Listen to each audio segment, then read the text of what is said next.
मां बगलामुखी जयंती पर हवन व विशाल भंडारे का आयोजन। बता दें, मेरठ में वैशाख शुक्ल अष्टमी को मां बगलामुखी का अवतरण दिवस कहा जाता है, जिस कारण इसे मां बगलामुखी जयंती के रूप में भी मनाया जाता है। इस वर्ष 2023 में यह जयंती 28 अप्रैल को है। आज शुक्रवार को मां बगलामुखी के अवतरण दिवस पर मां बगलामुखी धाम यज्ञशाला श्री दक्षिणेश्वरी काली पीठ मंदिर साकेत मेरठ में सुबह 8 बजे से सायं 8 बजे तक हवन पूजन व दोपहर में विशाल भंडारे का आयोजन किया गया। हवन में आहुति देने के लिए हरिद्वार से डॉक्टर स्वामी प्रेमानंद जी महाराज, महामंडलेश्वर सोहमपीठ हरिद्वार व यति मां चेतनानंद सरस्वती जी महामंडलेश्वर भी मंदिर पहुंचे। देखिए, 10 महाविद्याओं में से अष्टम महाविद्या है मां बगलामुखी। शत्रु विनाशिनी है, विजय की देवी है। जब कोई भी साधक सब ओर से परास्त हो जाता है और उसको विजय का मार्ग नहीं दिखता है, तब वो मां बगलामुखी की शरण में आते हैं। भगवान राम ने भी लंका विजय से पहले मां बगलामुखी की साधना की और अनेकों उदाहरण हैं ऐसे। दैत्यों का विनाश करने वाली है, अन्याय का विनाश करने वाली मां बगलामुखी वाक सिद्धि भी देती है, वाक चातुर्य भी देती हैं और शत्रुओं की जीवा को कीलने का भी काम करते हैं। जब हम उनका मंत्र पढ़ते हैं तो उसमें आता है ओम लिम बगलामुखी सर्व दुष्ट नाम। सारे दुष्टों का विनाश कर कर साधुकों को विजय दिलाने वाली, जो उनकी शरणागति में है, उनकी विजय के मार्ग को प्रशस्त करने वाली मां बगलामुखी का आज प्राकट्य दिवस है। यहाँ हवन चल रहा है, निरंतर पूजा हो रही है। और जैसा कि अभी प्रदीप गोस्वामी जी ने, जो हमारे गुरुजी के ही साधक हैं, सदगुरु ब्रह्मलीन ब्रह्मानंद सरस्वती जी के, हम सब उन्हीं के शिष्य हैं।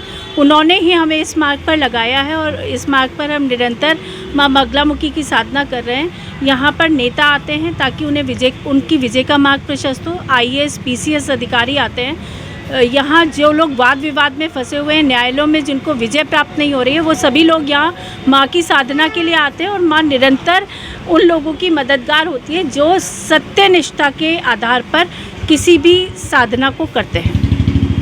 जी, भगवती माँ जगत जननी राज राजेश्वरी त्रिपुर सुंदरी ललितांबा माँ बगलामुखी के आज प्रागट्य दिवस है।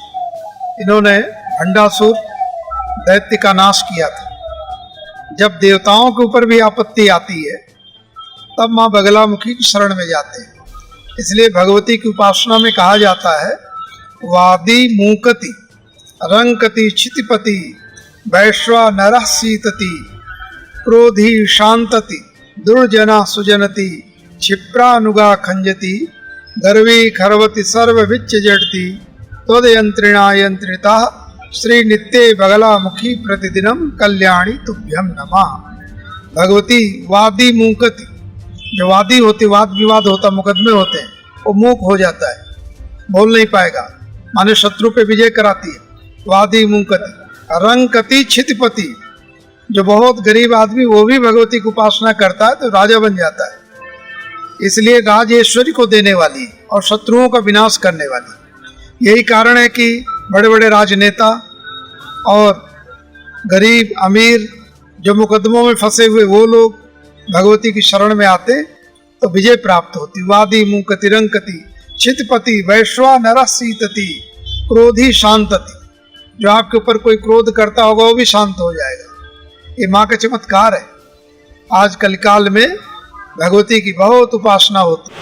आज मंदिर में हवन पूजन हो रहा है, आज कोई विशेष आयोजन है, दिन है, उसके विषय में? आज माँ बगलामुखी का प्राकट्य दिवस है, इसलिए मंदिर में सुबह से हवन पूजन चल रहा है और ये रात तक चलेगा। भंडारा हुआ है और ये प्रोग्राम 24 तारीख से चल रहा है, जब से हमने साउथ से 1008 कमल के पुष्प मंगाए थे, माँ बगलामुखी और भगवान शिव को अर्पण किए थे।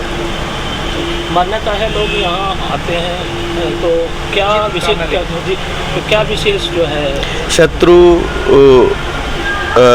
शत्रु बाधा से मुक्ति। शत्रु बहुत परेशान करते हैं, कोर्ट कचहरी के मुकदमे।